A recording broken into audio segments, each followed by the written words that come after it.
السلام علیکم ورحمۃ اللہ وبرکاتہ۔ الحمدللہ وحدہ والصلاۃ والسلام علی من لا نبی بعدہ، اما بعد فاعوذ باللہ من الشیطان الرجیم، بسم اللہ الرحمن الرحیم۔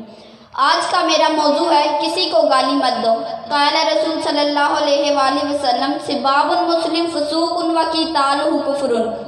رسول صلی اللہ علیہ وآلہ وسلم نے فرمایا، مسلمان کو گالی دینا اللہ تعالیٰ کی نافرمانی ہے اور اس سے لڑائی کرنا کفر ہے۔